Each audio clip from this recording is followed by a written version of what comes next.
İnanın ki, bu hörmətimizin həddi hüdudu yoxdur.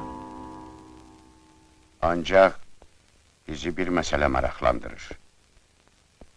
Qatır Məmmədin əleyhinə nə kimi tədbirlər görmək fikrindəsiniz? İndiyə qədər onun haqqında verdiyiniz xəbərlərdə əsaslı bir şey görmürük. Yerini bilmirik. Planlarından bir xəbərik. Biz onu dağda axtarırıq. Sonra qarandan gəlir. Tamamilə haqlısınız, Ataliləri, tamamilə. Qatır Məmmədin dəstəsində bizim adam olmayınca, biz onun öhdəsindən gələ bilməyəcəyik. Özü də inanın ki, bizə belə bir adam mütləq lazımdır. Necə deyərlər, hava su kimi lazımdır. Elə bir adam varmı? Hələ yox.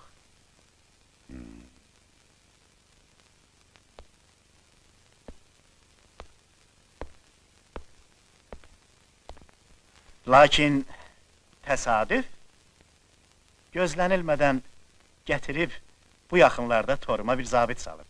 Çox zirək oğlana oxşayır. Mənə elə gəlir ki, əvvəlcə bir balaca xərcə düşəcəyik. Nə demək istədiyimi başa düşdünüz, Ataliləri? Razıyam. Karl Yaqalıç.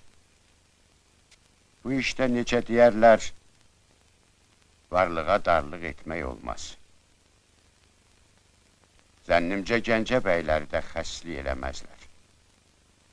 Əgər işsələr ki, bu pullar Qatır Məmmədin məhvinə sərf olunacaq, son qəpiklərini də məndən əsirgəməyəcəklər. A Məmməd, biz orta kətlənik, 23 nəfərik, 8 tüfəngimiz var. Gəlmişik bizi də yazasan. Uşaqlar, dalımca.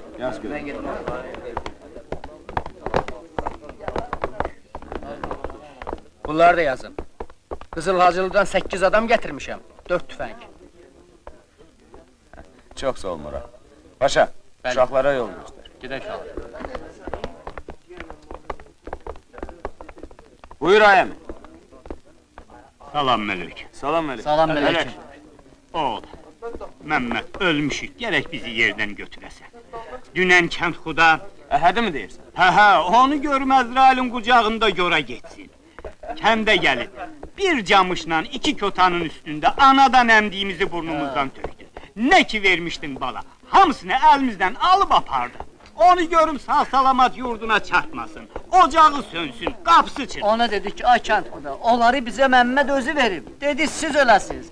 Hələ o Məmmədi tutub, dərisini soyacağım.